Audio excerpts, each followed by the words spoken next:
अब इन दोनों को पता चल चुका था कि अगर ये दोनों यहाँ साल भर ड्यूटी कर भी लें तब भी आखिर में इन दोनों को मार दिया जाएगा। इसलिए अब ये दोनों एक बड़ा फैसला करते हैं कि अब वो इस जगह की रक्षा नहीं करेंगे बल्कि इस जगह को तबाह कर देंगे ताकि इनकी तरह कोई दूसरा सोल्जर यहाँ पर न फंस सके और इस जगह का गलत इस्तेमाल बंद हो जाए। ये सब करने के बाद ये दोनों यहाँ से दूर जाकर एक नई जिंदगी की शुरुआत करेंगे। यहाँ ट्रासा कहती है, मेरे पास फ्रांस में छुपने के लिए एक जगह है, हम वहाँ जाकर शादी करेंगे और आगे की जिंदगी वहीं पर बिताएंगे। लेवाई ट्रासा की बात मान जाता है और अब वह कहता है, मुझे वापस अपने टावर पर जाना होगा। मैं वहाँ जाकर टावर में एक बॉम्ब फिट करूंगा और साथ ही इस मिसाइल को भी एक्टिवेट कर दूंगा जिससे यह पूरी जगह तबाह हो जाएगी। जिसके बाद लेवाई रस्सी की मदद से अपने टावर तक पहुंच जाता है। इस बीच लेडी बार्तो लेवाई से कांटेक्ट करती है और सवाल करती है, क्या तुम इस गड्ढे के अंदर गए थे क्योंकि किसी ने हमारे कंप्यूटर को ऑन किया है। लेवाई यहाँ पर झूठ बोलकर बताता है, नहीं मैं वहाँ नहीं गया था। लेकिन बार्तो जानती है कि लेवाई झूठ बोल रहा है। उन्होंने सिक्योरिटी कैमरास में सब कुछ देख लिया था कि लेवाई और ट्रासा दोनों गड्ढे के अंदर गए थे। फिर भी वो अपनी बात को आगे बढ़ाते हुए कहती है, अगर तुम नहीं गए तो फिर जाहिर सी बात है कि यह सारा काम उस वेस्ट टावर वाले गार्ड का है। तुम एक काम करो कि उस वेस्ट टावर वाले इंसान यानी ट्रासा को मार दो क्योंकि उसने रूल तोड़ा है। यहाँ लेवाई हाँ तो बोल देता है, लेकिन बार्तो को पता चल चुका था कि यह उसे नहीं मारेगा और वह समझ चुकी थी कि ये दोनों अब यहाँ से भागने वाले हैं और बाहर जाकर दुनिया को इस जगह के बारे में बता देंगे। इसीलिए वह खुद हेलीकॉप्टर में यहाँ पहुंचती है। लेकिन बार्तो के पहुंचने से पहले ये दोनों अपनी पूरी तैयारी कर चुके थे। लेवाई टावर से काफी दूर जाकर अपनी लाइफ का सबसे लंबा शॉट लेता है और सीधा उस टावर पर गोली मारता है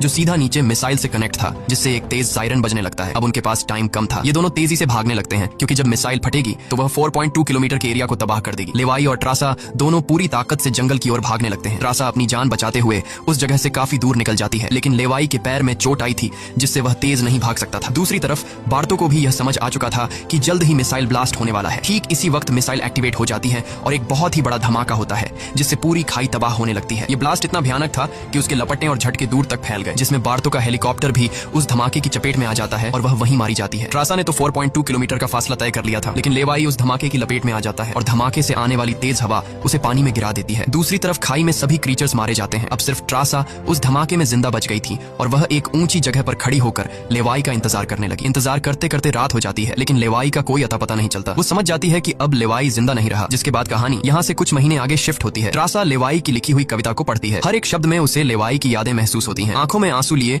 वो अपने दिल को संभालने की कोशिश करती है। अब ट्रासा एक नई जिंदगी की शुरुआत करते हुए फ्रांस के एक होटल में वेट्रेस की जॉब करने लगती है। लेकिन फिर अचानक एक दिन ट्रासा के सामने लेवाई आकर खड़ा हो जाता है। वह जिंदा था। लेवाई को देखकर ट्रासा की आंखें खुली की खुली रह जाती हैं। वह खुशी के मारे दौड़कर लेवाई को गले लगाती है और इसी के साथ यह कहानी खत्म हो जाती है।